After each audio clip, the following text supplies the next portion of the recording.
From Cask Cartel, this is the Cartel Hour. I'm Cameron Stevens. And my name is Seth Benheim. Together, we're tasting all kinds of spirits with master distillers, celebrity guests, and more. We're here to learn a little bit and drink a little bit. So grab a glass and let's enjoy. Welcome back to the Infusory for another episode of the Cartel Hour. My name is Cameron Stevens. And my raspy lost voice is Seth Benheim over here. Yeah, and slightly stuttering. Yeah, a little bit. It's okay. I'll carry you through this one. Carry Seth. me, Cameron. Carry me. And we are joined by none other than Murphy Quint. He is the head distiller at Cedar Ridge. That we got some of the bottles here. And Murphy, how's it going, man? Good. How are you guys doing? Fantastic. Ready to drink. It's been a long day. I got stuck in traffic on the way over here, so I'm ready to pour up some of your guys' stuff. Awesome. Glad to hear it. Excited to do that with you. Yeah, well, one place that we might start is, obviously you are the head distiller, but you carry a second title as well. Tell me a little bit about what you do. So I'm the head distiller. I'm also the director of operations out at Cedar Ridge. We are a winery and distillery combination. So we've got a lot going on out at Cedar Ridge. In addition to being a distillery, which we're obviously going to talk a lot about, we've got 11 acres of vineyards. We do about 20,000 gallons of wine every year. We've got an event center. We've got a tasting room.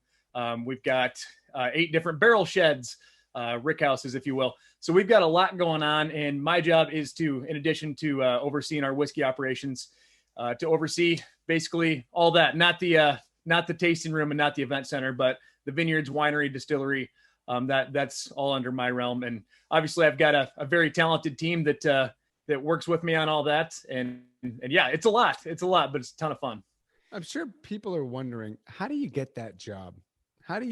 What were you doing before that you're suddenly in charge of this vast operation of wine and spirits? That question does come up a lot. And, it's all about getting your foot in the door and working your way up the ladder as you go. I had an easy entrance into this industry early on. I was very fortunate because my parents actually started Cedar Ridge Winery and Distillery back in 2005. So because of that, I was able to get into this pretty quickly, pretty easily. And early on, I was really working cellar. I was kind of labeling bottles. I was just putting a little bit of cash in my pocket so that I could hang out with friends. But as time went on, I really got interested in all this. And I wanted to kind of become more independent. And so I went out on my own to gain some independence. And I took a job at Stranahan's for a while out in Colorado. One of the most amazing distilleries on this planet in my mind.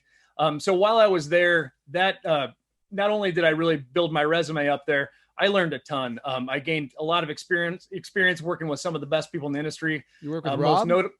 I was just going to say, most notably, Rob Dietrich. Yes, indeed, Rob Dietrich. And I know you guys know him well. Yep. Rob, I would consider my mentor. I worked under him for 3.5 years, and that guy taught me more, I swear, than all of high school and college combined. He's one of the best distillers in the country and just one of the best humans I've ever met. So anyway, I learned a ton there. And after about 3.5, 4 years there, my girlfriend at the time, wife now, we wanted to move back to the Midwest to start a family and be closer to our families. So I got back in with Cedar Ridge.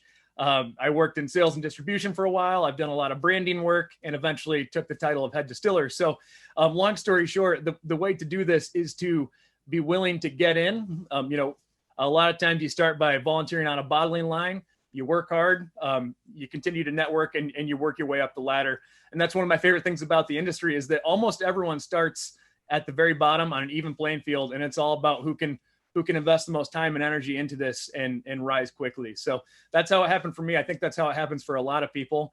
And, the hard part about having a very cool job is that a lot of people want your job. So if you're not staying sharp and you're not doing a good job, you'll be replaced quickly. So that's very important too. Yeah. I'm kind of blown away a little bit because it seems first of all, the podcast has come full circle now. Yeah. We've now gone full circle, which is kind of amazing. And it's so cool that you got to study under Rob, obviously extremely talented. Yes. But what I would love to know is, okay, so are you like in charge of, because I don't want to go too deep into this. This is a spirits podcast, but you have Yeah. wine as well. Are you Yeah. like the head of what, are you essentially, blending the wine? Are you in charge of that too? Or Yeah, so I'm actually really glad you brought that up. I mean, while we are distillery focused, I do consider our winery to be a very important element to our business, and I can get into that a little bit later. But I do technically oversee our wine operations. However, our winemaker is a guy named Kent Falker, and I basically give him free reign over the winery. He essentially is Cedar Ridge Winery. That guy knows more about wine production than I ever will, and so yeah, I oversee the department, the budget, the logistics and stuff like that. But he makes all the wine. I want to be very careful not to take any credit for that. yeah, I was going to say, if you happen to do both, my only other question was going to be, what kind of miracle drugs are keeping you awake and ability to do all of that at the same time? Because it's insane. It would be way too much. And at times it already is way too much. But in addition to the winery, we also have vineyards, and the vines don't take care of themselves. So, we have a very complex operation with a team that can, work together as one unit to handle all this. And I'm very fortunate to be the guy kind of captaining the ship, but there's a lot of really important people outside of me that are involved as well. If you had to describe Cedar Ridge Distillery to somebody in a sentence, how would you describe the distillery to them? A bourbon distillery in the Midwest, making bourbon for people in the Midwest, I guess. That's one thing that we're very adamant about, is representing the Midwest that is so often underrepresented. You always hear about what's happening on the coasts and down south, and I love all those places. New York City is one of my favorite places on the planet. I love the beaches in LA. I love what's going on down in Texas, but there's this whole section of the country in the middle that's got a lot of really cool stuff going on. Cedar Ridge being one of them, and people have a tendency to fly over us. People have a tendency to just not talk about us. And so I'm super proud of the fact that we're working hard to put Iowa in the Midwest on the map for something very interesting, very cool, such as whiskey production. So this is what I would like to ask. Obviously your parents started this whole thing, and then you as the son take over. I'm sure there was a lot riding on your shoulders. But there was also probably two different directions that you could take it, right? It could just be like, hey, I'm the son. I kind of just got to shut up and continue the legacy. Yeah. Or I've got this fantastic opportunity to take everything that I've learned and maybe not necessarily go in a different direction, but like, infuse what you've learned, your talent. So talk to me about how that all worked, and so how it made the Cedar Ridge that we have today. Yeah, and I'm glad you asked that, because I do quite a few of these podcasts and interviews, and that has actually never come up before. And it's a really interesting element about our distillery.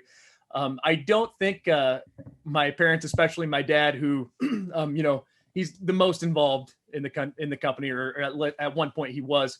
I don't think he would disagree when I say that. We're almost always button heads. We're always trying to pull things in different directions.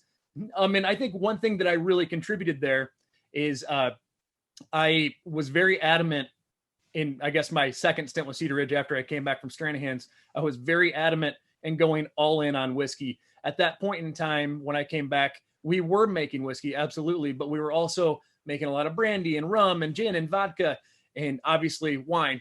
We still continue to make those things on a very small scale, but we're absolutely heads down on whiskey. And that's one thing that I was just very adamant about. And the reason because that I was really pounding my fist on the table about that is because what I witnessed out in Colorado when I was at Stranahan's, seeing the Coloradoans support and just absolutely rally around their brand of whiskey was really eye-opening to me. And I thought, hey, Cedar Ridge is in Iowa, in the Midwest, where no one's really doing that yet. And there's so much Midwestern pride. Let's tap into that and let's give them something to be proud of.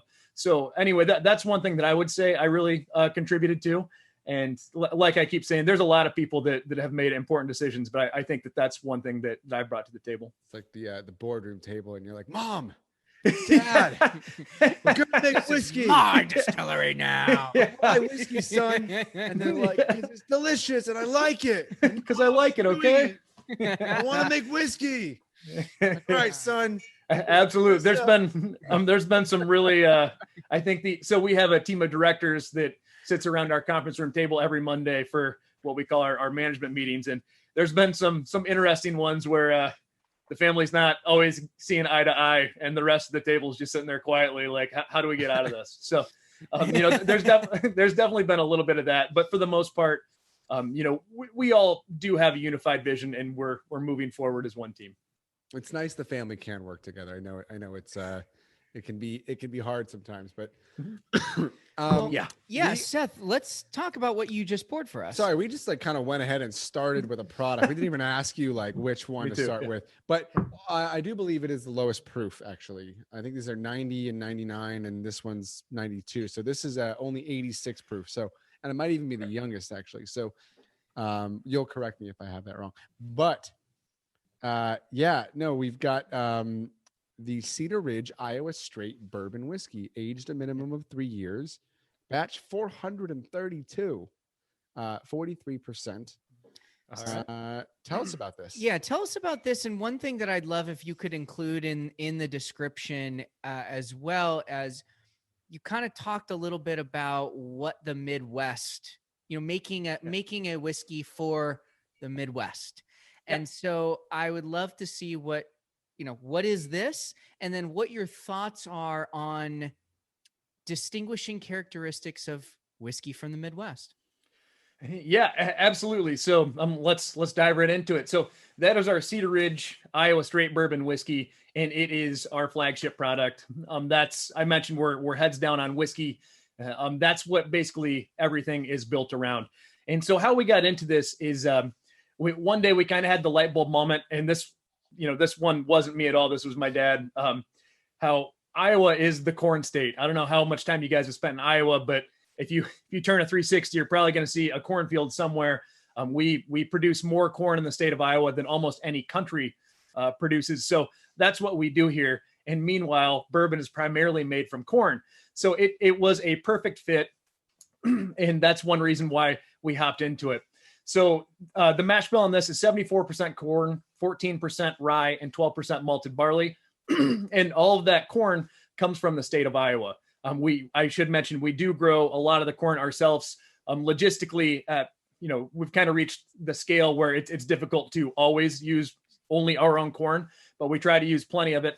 And we are committed to, anything that we mash is going to be Iowa corn. So anyway, as for how it kind of incorporates the Midwest, if you guys have spent any time here, that the temperatures here fluctuate rapidly, not only on a seasonal basis, but on a daily basis.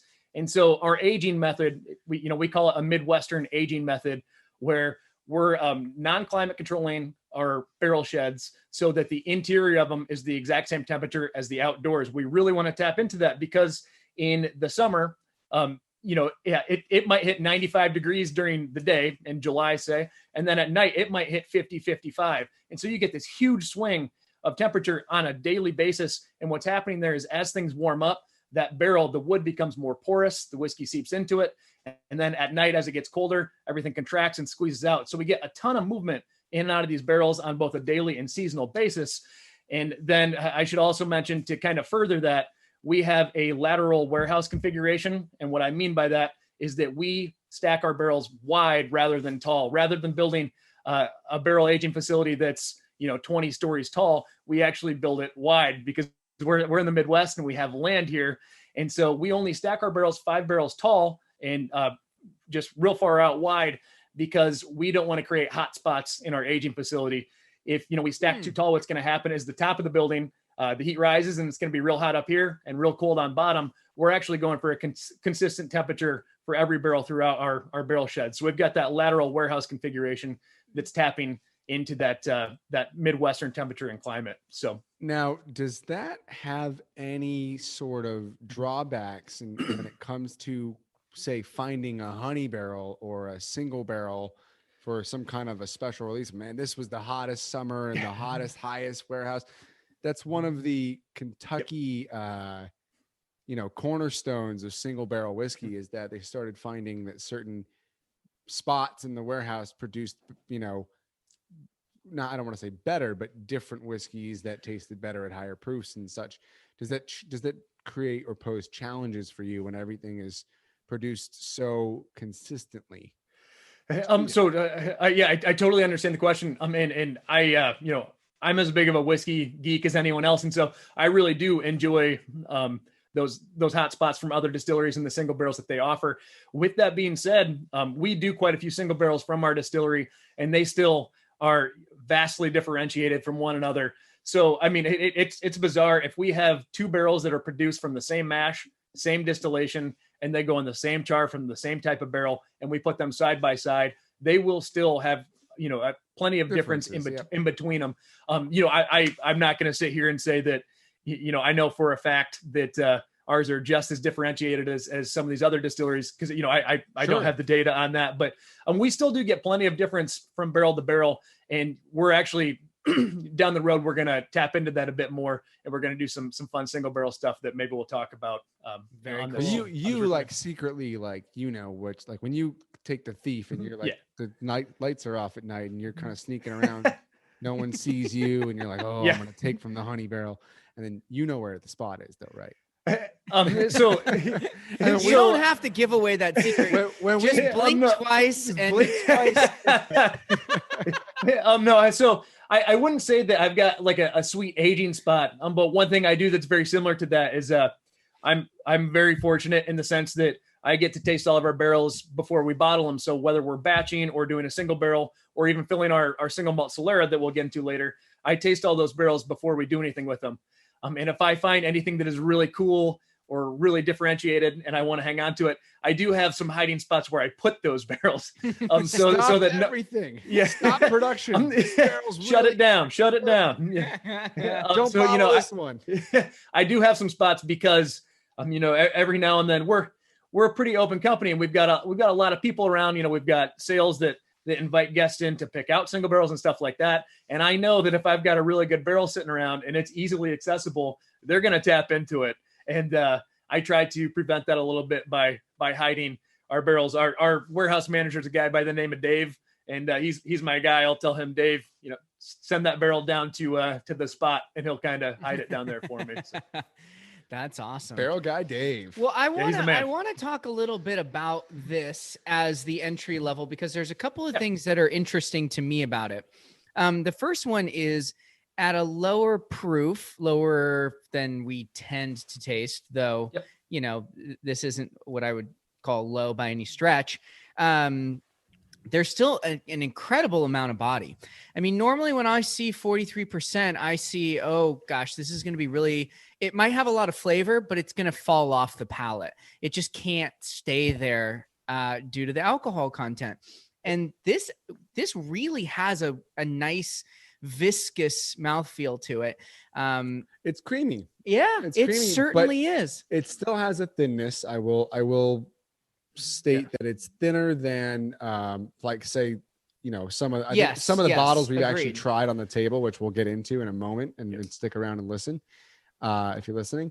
But the other bottles on the table, there's just turn the table for a second. Look at the color difference on these bottles. I know this, but there is a little bit of like this red orangey hue of this. So right out of the gate, I get like a cotton candy nose with a little bit of vanilla and a lot of like this sort of crack, like a little graham vanilla, cracker. No, I was gonna say vanilla wafer, like soft and chewy, really airy, like has a lot of fluff and like puff to it.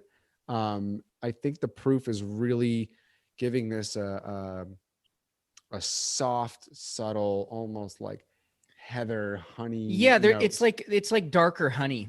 It's like those the honey that you get at the farmer's market that actually has some color and some grit to it. I think a lot of 20+% rye mash bills, and this being you said 12 or 14? You said 17, I think. So 14% 14. Yep.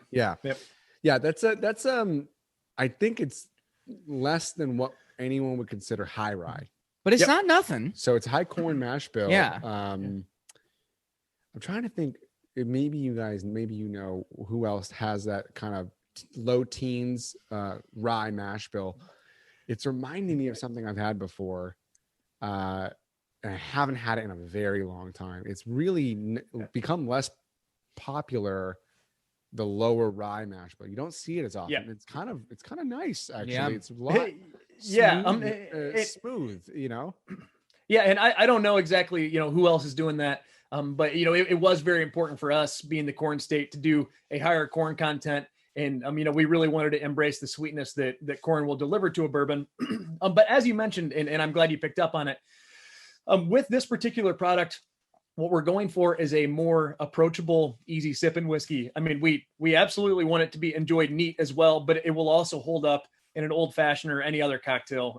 I say old fashions because it makes my favorite old fashions out there, but that is what we're going for, is a more approachable whiskey. And once again, that kind of has some Midwestern appeal. I wouldn't by any means call it soft or light. It still hangs in there, but it's not going to be overly aggressive. And that's what we're going in that particular product. When you get into some of the other ones, like the Slipknots that we'll talk about later, I'm sure, those kind of go the other direction and they have a lot more rye content to them. But the Iowa bourbon is a heavy corn whiskey, and it's meant to be pretty approachable and inviting. What's different than the Slipknot whiskeys? And Very much so. Let's touch on that for a second. Real quick, guys, if you don't mind, I do have to mention, otherwise, I'll hate myself later. The Cedar Ridge Iowa bourbon, we did just become the #1 selling bourbon in the state of Iowa in the 750 milliliter category. So that product, it really has been rallied around out here. We just surpassed Jim Beam and Maker's Mark. Jesus. As far as we know, out of all the craft, micro, newer distilleries, we're the first one to claim the #1 spot in our own state in the bourbon category. So wow, that's something that we're really proud of. We really appreciate the support that we've received from Iowans on that product. But we've kind of geared it towards their palate, and that, in my opinion, has been what has made it successful. Fantastic. Well, I can easily see why this would be chosen over some Jim Beam or some Jack Daniels. That's a no-brainer. Yeah. There's a clear, definitive difference here in the palate and flavor profile.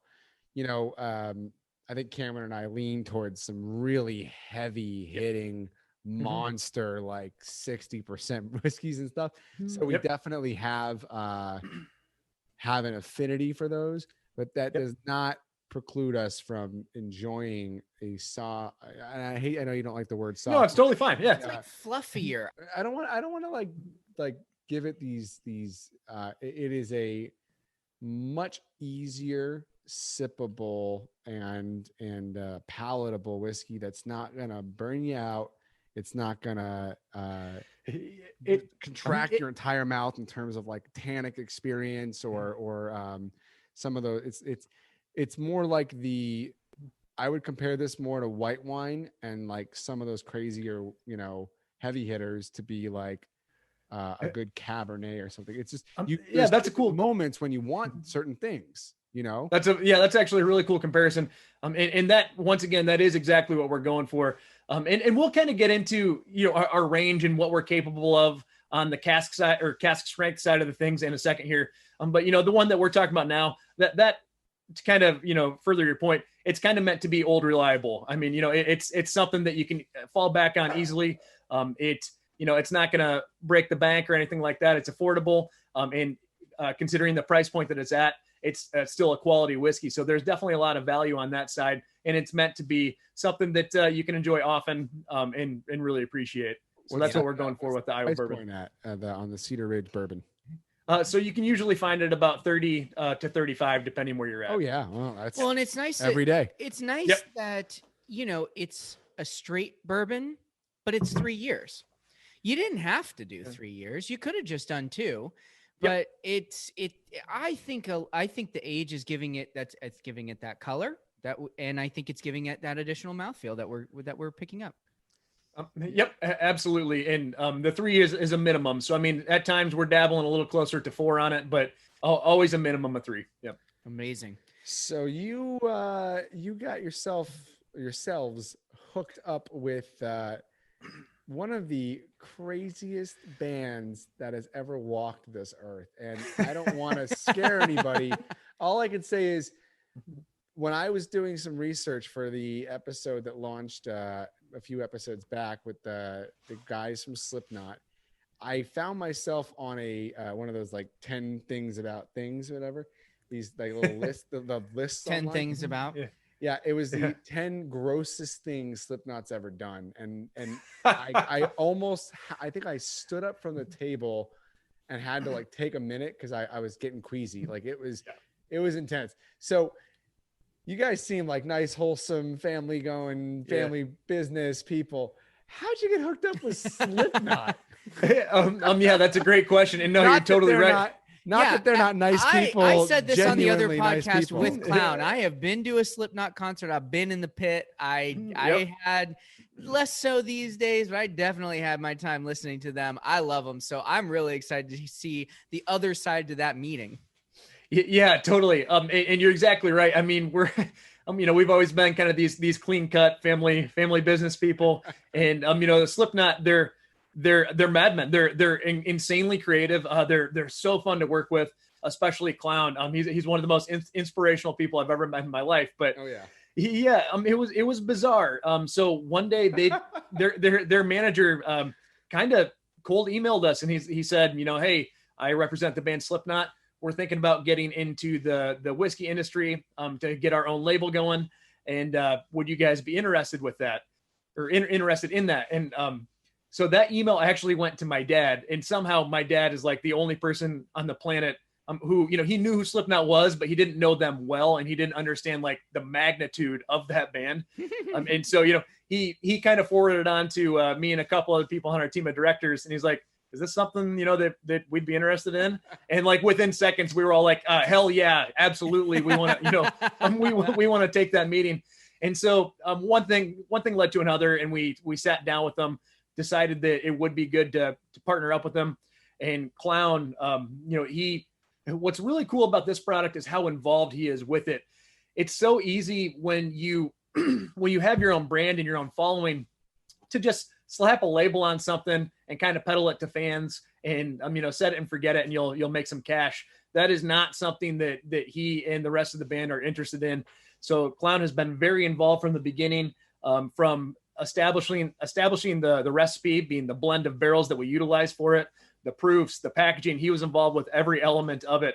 And so one fun day, he and I, we sampled a ton of different blends of bourbon and rye. It's a burr rye, and a ton of different proofs. And he's the one who landed on the 60% bourbon, 40% rye content, as well as the 90 proof and 99 proof setup that we have. So he was heavily involved, and those guys, they kick ass. They're awesome people. I love it. I mean, that's great that they're involved like that. Now would be the time to shout out to an additional podcast that could be seen as supplementary to this, where we actually sat down with Clown. And if you want to hear his, I do feel like quite creative genius that goes far beyond what one might think of if they just have a very surface level knowledge of the band. It's absolutely fascinating to see him think about these things, and he is extremely involved. You're absolutely correct. Oh man, Seth and I just, you wouldn't never expect that from that, a band like that. And you see these things, like you see them on the shelf and you go, oh man, Slipknot's got our whiskey now. That's the gut reaction. Like, oh, Slipknot. What does that mean? But I couldn't have been more surprised or taken back by not only what you just said about the process, but what he was saying about his involvement and his curiosity to develop flavors himself. And he's trying recipes at home, and he's concerned about the water content. And he's, we've interviewed some celebrities, and not everyone has the same level of involvement that, or even wants to. He wants to. That's with that. Exactly right. He has no desire, whether it's a whiskey, a song, or any other product he could possibly make. He has no desire to just release something that's good enough, and he's gonna profit off of it.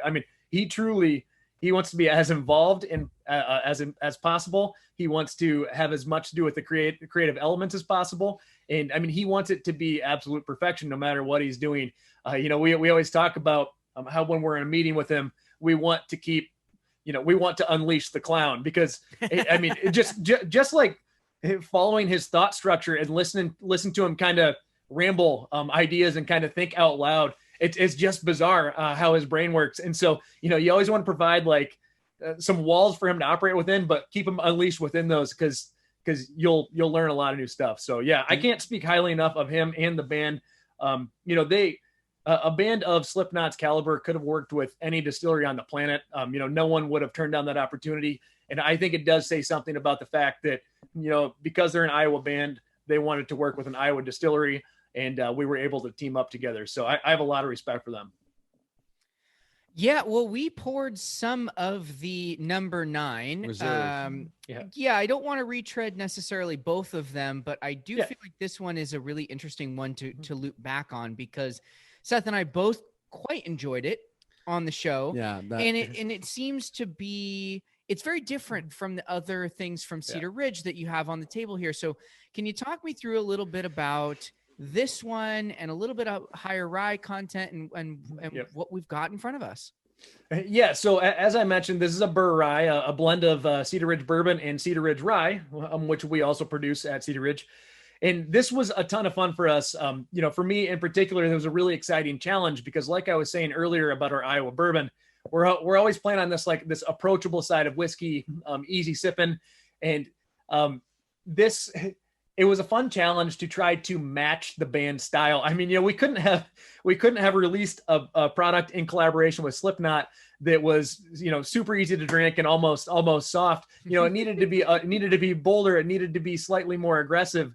And so what we did there, in order to meet that, is we decided we would up the rye content, obviously. So that rye brings a lot to the table. We still get the punch of sweet from the corn content, but the spice counterbalances it. And then the fact that it's at 99 proof, it gives it that beautiful color that you can see easily on camera here. So yeah, that's one of the most premium products that we have. The only one that might outrank that one day is something that we've got down the road as a very limited edition allocated concept. Otherwise, the Slipknot number 9 Reserve is kind of our top shelf product on the bourbon and rye side. Do you play Slipknot on the days you're bottling for Slipknot? Or you just blast them? Oh yeah. I mean, we bottle so often that it's probably not an everyday thing, but we definitely get in the zone with it. And especially when I blend the Slipknot whiskeys, a lot of the times I'll throw them on my AirPods for sure.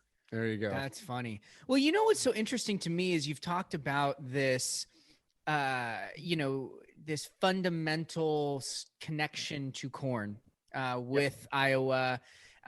You even grow it. I suppose I should throw this out. This question has been lingering in my mind. You've got a distillery, you've got vineyards, and you have corn crops. How many acres do you have?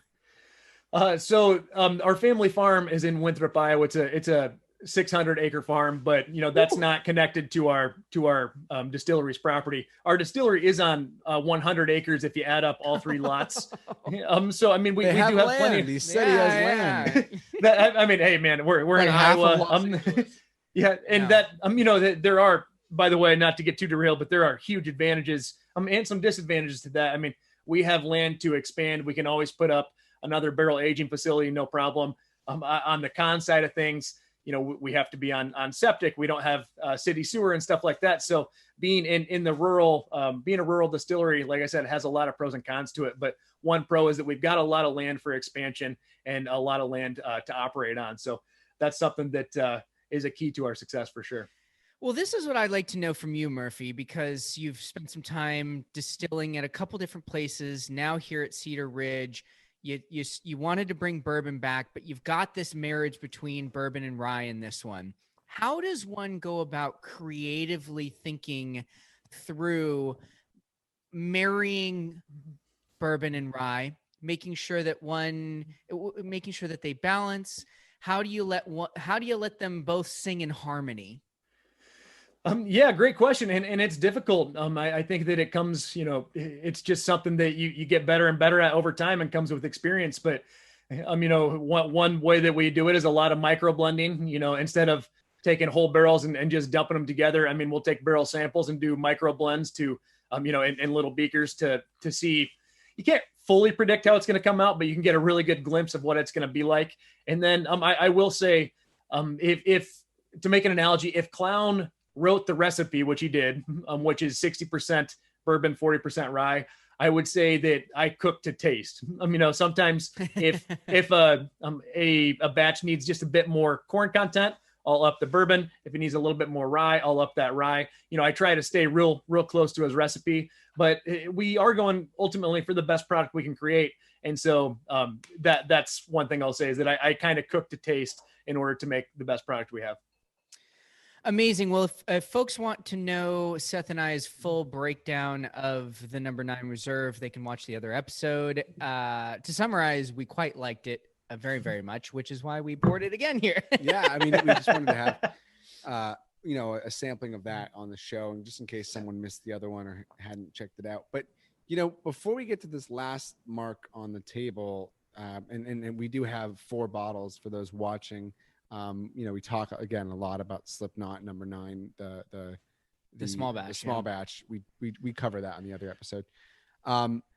Before we get to the last one, I noticed behind you, again on video, you've got a lot of Cedar Ridge bottles. Walk us through quickly all the products you guys produce, and just sort of run us quickly through them. Like what is pop quiz time? Without turning around. Don't even turn around and look. I don't need to turn around. We produce a ton, and in my opinion, we produce way too much. That's something that I'd say our team of directors debates a lot. Is should we continue to make a variety of things, or should we specialize? And the trick is to kind of ride the line in between them. You don't want to do the same thing every day and become too bland and too boring. But if you spread yourselves too thin, it's going to be hard to build a brand that people know about because you're making too many things. So anyway, a lot of the stuff that you see behind me is single barrels of our bourbons, our ryes, even our single malts. Anytime for a very long time, and my wife will tell you, because I spent a lot of money on it. If a customer would buy a single barrel of our product, I would always tell them I will buy the first bottle. So I've got a lot of the single barrel releases of our bourbons and ryes behind me. In addition to that, though, getting out of whiskey for a second, we make a really nice dark rum. We make a really nice apple brandy, pear brandy, obviously grape brandy. We dabble in the world of vodka. A surprise dark horse of ours is our gin. Our gin is one of the best things that we make. We don't market it at all because, like I said, you can't be known for everything.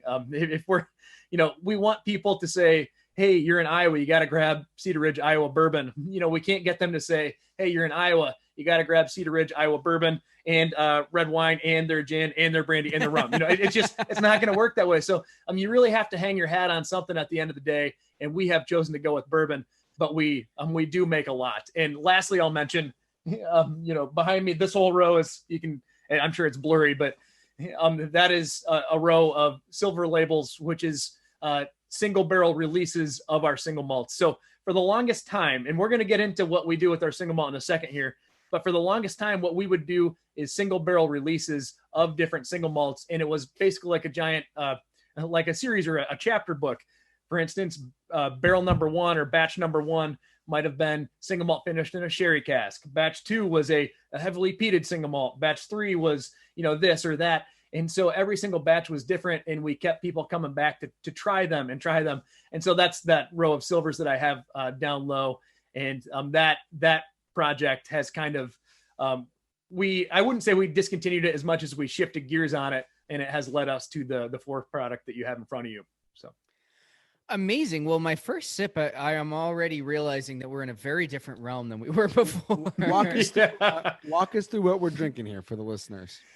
Okay, so there you have my pride and joy, my baby of the whiskey world, and that's our quintessential American single malt whiskey. So, to kind of give an intro on that, we obviously are a bourbon distillery. We always will be. That's not going to change. But we found it necessary to have just a little affair with American single malt whiskey, and that's because that it's kind of a bond that my father and I have together. What got him into whiskey in general was Scotch. He's always been a big Scotch guy. He can appreciate bourbon, but he fell in love with Scotch. And meanwhile, I kind of cut my teeth in at least full-time whiskey production at Stranahan's, producing American Single Malt whiskey. And so together we've always had a passion for single malt, and we wanted to do something with that. So obviously we've been making single malt for a while at Cedar Ridge. As a matter of fact, in 2016, the American Distilling Institute gave it the Craft Whiskey of the Year. So we've known that we've been able to make good single malt for a while, but what we wanted to do was kind of give our product, our packaging, the brand a facelift, and really push this product hard. So that's what you have in front of you, the quintessential American Single Malt. We have dressed it up much more like a Scotch than a traditional American label. American labels are usually big, bold letters, so you can read them from across a room, whereas a Scotch label, it's usually it has a little bit more elegance with more content on it. And I see what you did there. They're Quint essential. Yeah, so I'm going to be honest with you. I got it. I'm going to be honest with you. When that came, isn't your name Quint? I'm like, oh yeah. shit. So when that name was thrown out at one of our management meetings, I hated it. I was like, guys, it's excellent. No, it's perfect. I was like, we are not doing that. I'm like, the packaging is kind of very European. It's very single malty. I'm looking at the Quint. I'm like, why is it capitalized in the middle? Essential. It's one word, but the E is capitalized. I'm like, why did I love it, Quint? man. No, that's master distiller Jeff Quint. I'm like, oh shit.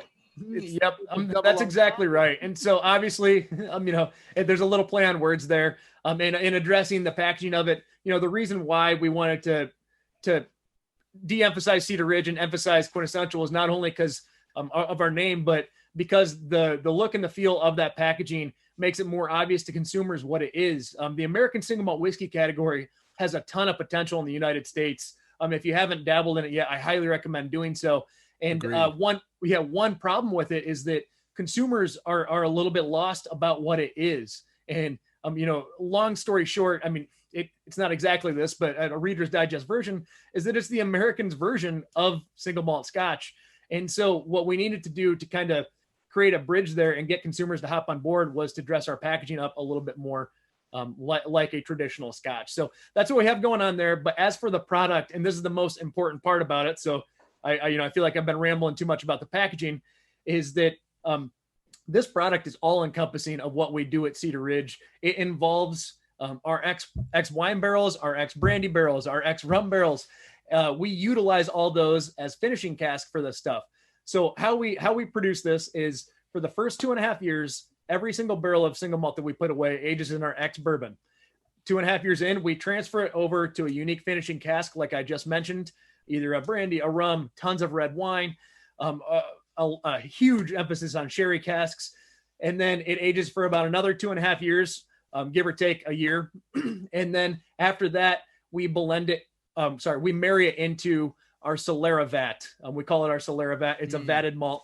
And so what we're doing, and this is the most fun thing that we do, is we take all these single barrels, if you will, and I mentioned the variety of them already, and we taste through them. And then we taste what is already in the vat, and we determine which ones would marry best together. And that's how we fill it. And then we bottle it halfway down, and then we refill it, and bottle it halfway down and refill it. So that vat never goes empty.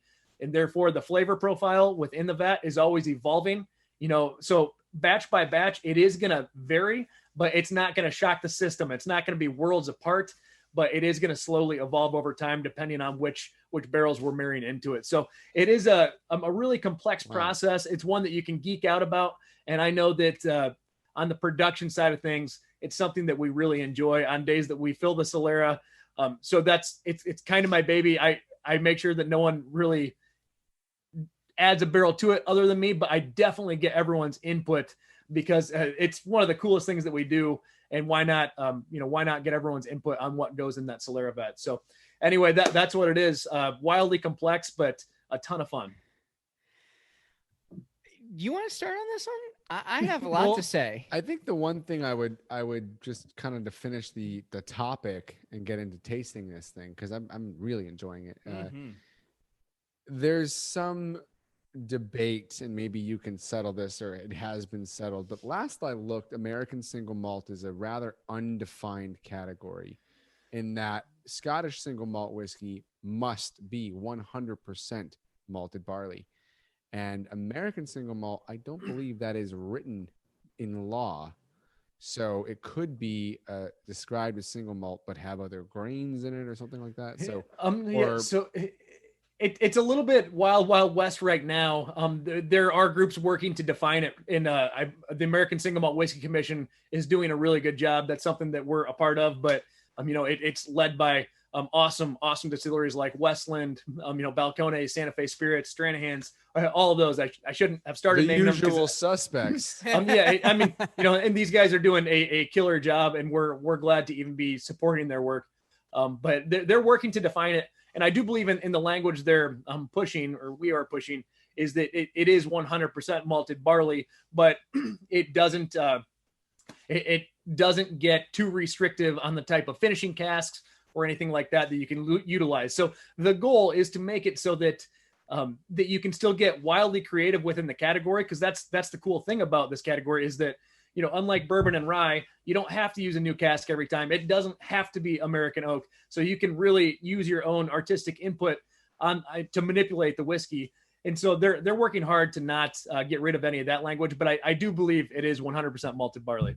I'll have to fact check as it that. should be, given that the rest of the world has adopted that definition. Why would Americans treat it so differently? Because then you shut off the faith and the trust of the rest of the world to adopt American single malts as something that is exported, right? Yeah. You want to have that export market open, but if something shows up and you don't know what the hell goes in it, that's why a lot of Americans don't trust Canadian whiskey, right? God knows, like, it has to have like neutral grain in it or something like that. Like Canadian whiskey has some backwards ass laws in some ways. So it's tell us how you really feel, Seth. Hey, Canadian rye whiskey is my jam. I love that stuff. So no complaints. But the American whiskey you've put in front of us is very good. Very, very good. Thank you. I like it a lot. I know. And one of the things that I want to add here is we did a whole episode very, very, very early on in this podcast about American single malt. And our takeaway was American single malt was either very boring or very all over the map. Yep. It was one of those two things. And I think that speaks to what you were talking about, which is sort of like it is undefined, but is becoming defined. And I cannot say I've had a better American single malt than this. You are absolutely correct. It is wildly complex. It is, first of all, it's just very difficult to marry a little bit of sherry and a little bit of peat. Even difficult for some of the best distilleries in the history of Scotland to do.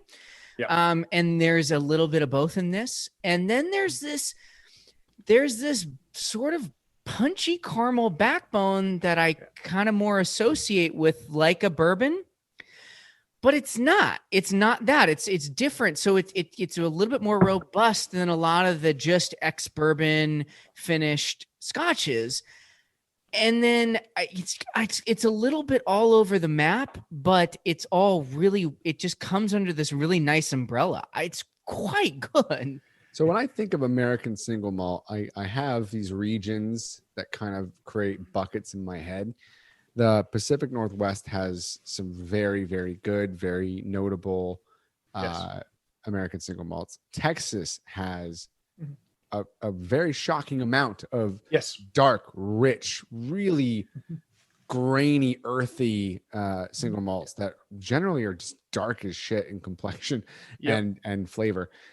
This is probably the most true to Scotch American single malt I've had, with the exception of one or two actually Southern California single malt expressions right here in Los Angeles that are probably somehow this is the most similar to those in body, finish, and just general mouthfeel.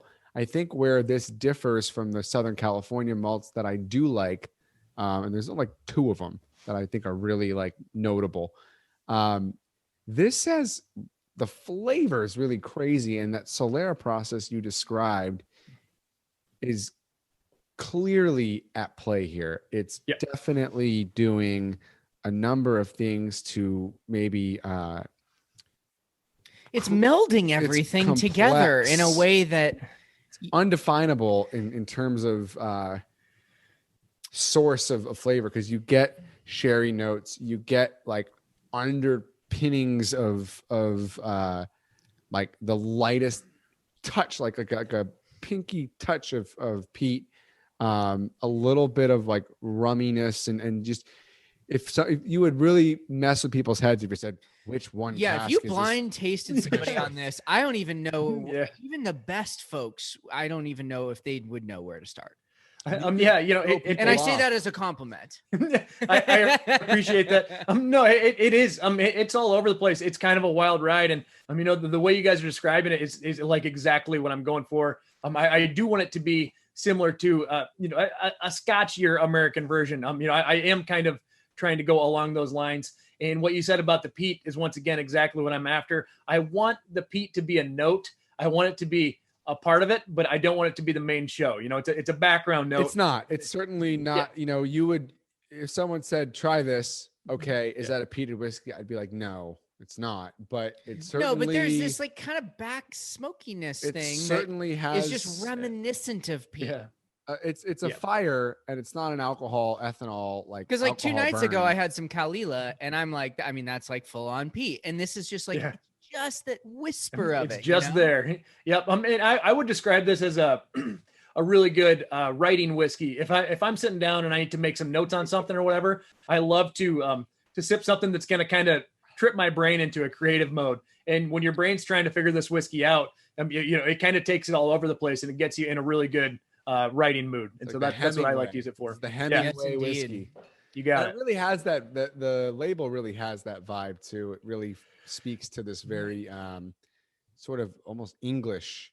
Yeah. Like a little like shield emblem. Is that like a family crest of your guys'? Yeah. Yep. Yes, it is. Did you guys make that up for this bottle? Or is that... we created it. I mean, it's not like it's, you know, passed down 20 generations, but you know, that is one that we utilize now. Yeah. No, it's very cool. This is kind of what's blowing my mind here is for when we started this podcast, I kind of was going into it thinking, okay, how do I talk to this master distiller who is trying to capture Iowa in his bottles? Yeah. And yet we have gone on such a journey here that is very wide ranging. Yep. And maybe that is the point, and I'll let you speak to this.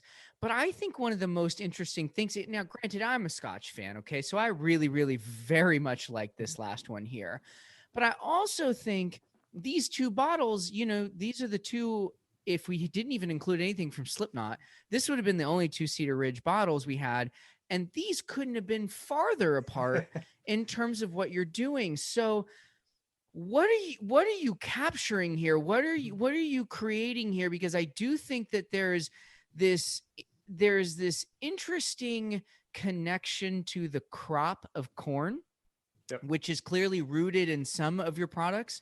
Yet I sense this love letter to what American single malt might become in this bottle, and how talk me through all of that. I know there's a lot going on there. One thing that Cedar Ridge is going for, and one thing that I'm going for, is to show our range via, you know, our skill. What we want to do is we want to show that we can produce a wide variety of very good whiskeys. I mean, and as we've seen on the table today, you know, we started with a very approachable and inviting Iowa bourbon. You know, we hopped into the Slipknot whiskeys that are a little bit louder, a little bit bolder. They've got that rye content. And then, you know, we finished with an American single malt whiskey that's similar to something that you'd pick up from a Scotch aisle. And so what we're trying to do is prove that, you know, we can really produce any style of whiskey, and we can do it at a very high level. And most importantly, I guess I won't say that this is the company's mission, but something that is very personal for me is that I want to see Iowa and the Midwest, but Iowa in particular, one day be listed in the conversation of greatest whiskey producing states. I mean, obviously you hear a ton about Kentucky and Tennessee, and there's no one's ever going to take anything away from that. But that names can be added to that conversation. And I would just be honored if one day the word Iowa popped up in that conversation. And, that's something that I, as a distiller and as a distillery, we really want to contribute to. Well, are you shipping this stuff out of the state much? I mean, how much of this leaves the state? Oh, yeah. So, we're making a big push out of state. As a matter of fact, our goal this year is to increase our foothold in surrounding states of Iowa by 70%. So we're making a large scale push out of state. However, we are, for the millionth time, I'll say we're specializing in the Midwest. We're emphasizing the Midwest because that's where our brand is relevant. So we're pushing there. Meanwhile, though, we do have some online retailers that can ship it, to any other state as well. Yeah, you do. One of them being Cask Cartel. I know that they have both of these. Do they have? They have way more than this. Okay, good. They have a number of probably 7 or 8 bottles. But again, if someone's gonna get Iowa mentioned in the world of whiskey, it's you guys. And for you guys to accomplish that, more of this stuff to California for us. And we're coming. No, for everybody listening and from wherever you're from, request this stuff, talk to your local liquor stores, tell them to ask for it. If they're not carrying it, maybe it'll make its way back to Cedar Ridge. And how many states are you guys in now? The amount of resources that we're dedicating them and the amount of time and energy we're putting into them varies, but we're available in about 30 to 35 states. Yeah. Oh, there you go. So you're definitely getting there. Yeah. We have full-time employees in about 5 of them working the Midwest, but we do have distribution lined up to plenty of states. Yeah. Fantastic. Awesome. Yeah. That's good to hear because this is good. And granted, I have not explored a lot from distilling in Iowa, but if this is what's taking the lead, I'm very happy to see where it goes. How many other distillers are in Iowa? Do you know? There's about 10 to 12 of them now. A few of them are popping up. It's still a very young industry here, but hopefully more and more of them continue to do so because we've got the grain here. It makes perfect sense. We've got the fluctuating temperatures I talked about earlier. So I hope more and more of them do pop up. Cause like I said, that it is important to me that Iowa gains representation on that level. Yeah. At least you're not in California, like 400 people in California. You're good, man. You don't have to worry about 390 other people. Murphy, this is maybe where I would love for you to leave this. A lot of times we talk about where the distillery is going, what you want to make next. If there's anything in particular that you can talk about that you're really excited about, please do. But I kind of feel like one of the things that I sense from you, especially from a distiller standpoint, is you have vision. So instead of saying hey, what's coming next year, I kind of really want to know where Cedar Ridge is going to be 5 to 10 years. That's what I want to see you talk about. Yeah. So, our goal is to continue growing and pretty rapidly. We do double our production almost every single year. The last 3 years in a row, we have done that. And next year we will do it again. So we're investing heavily in the amount that we're producing and tying up a lot of cash and putting inventory away so that we've got more ammo down the road and our whiskey continues to gain age as we go. So, we want to grow. And for the millionth time, we want to become a big distillery in the Midwest and one that the Midwesterners can take pride in. So that is something that we're really after. I want to, however, while we're at it, I want to continue to highlight our range. And one thing that I will touch on a little bit that I've never really talked about before is that we are going to gear up later this year to release a cask strength Iowa bourbon. It will be entirely a single barrel release. So every single one of them will be single barrels. And so you guys will see, how much they do vary, even though we have that lateral. Yeah, give us a call. I will. I will mention also that at least for the next couple years, this is going to be a highly allocated product. It's going to be one that is kind of hard to get your hands on because we're not going to do a whole lot of it. But I will personally hand select every single barrel. as we go, and they'll all be released unmanipulated at true cask strength. So, and the reason we're doing that is because, people like you, people like Fred Minnick, they have been saying for a long time, hey, you guys have this really good whiskey, and, your core product, the Iowa bourbon, it's down to 86. You guys might actually have a cask strength whiskey of value here, and one that could compete on a high level. And so what we want to do is show people just that. We want to tailor this one to the people who collect whiskey, the people who hunt whiskey, the people who just really geek out about this stuff. I mean, like myself, I'm basically the target market for this one. So, that's one thing that we really want to do. And I believe that we have the team to do it. And on that note, I've mentioned a lot of kind of differentiators, if you will. And I'll say that at Cedar Ridge, truly our greatest differentiator is the team that we have, the staff that we operate with.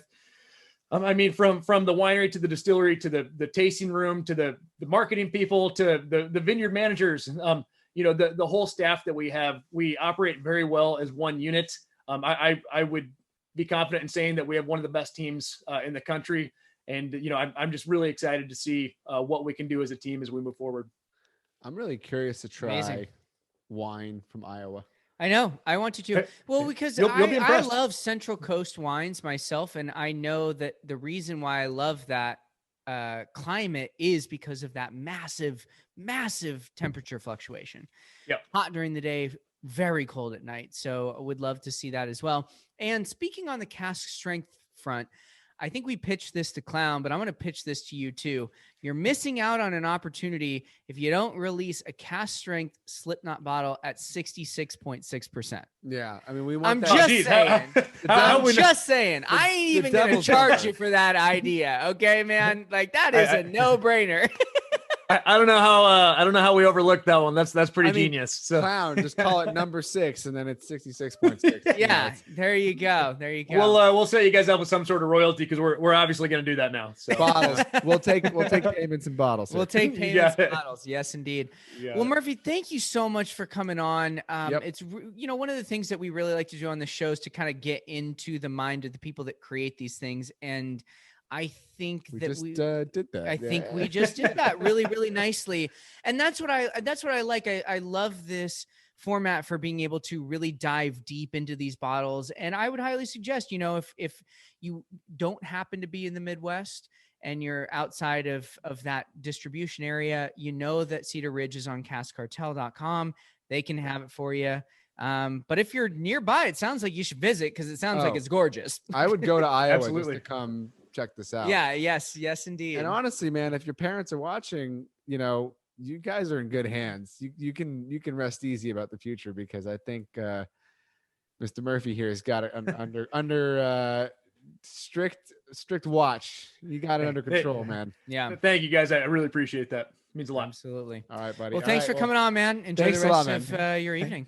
Hey, thanks for having me. Thanks to Cask Cartel. Really appreciate it, guys. You got it. Take care. The spirits consumed on this show are available at caskcartel.com. They are America's largest online premium spirits marketplace. You can follow us on social media at Cartel Hour, where you can find information about upcoming episodes as well as the free spirits giveaways we do quite often. And if you're a spirits brand that would like to come on the podcast, please email us at host@cartelhour.com or send us a direct message on Instagram. Our theme music is by Verified Picasso. Thank you everyone for listening, and remember to always drink responsibly and in good company.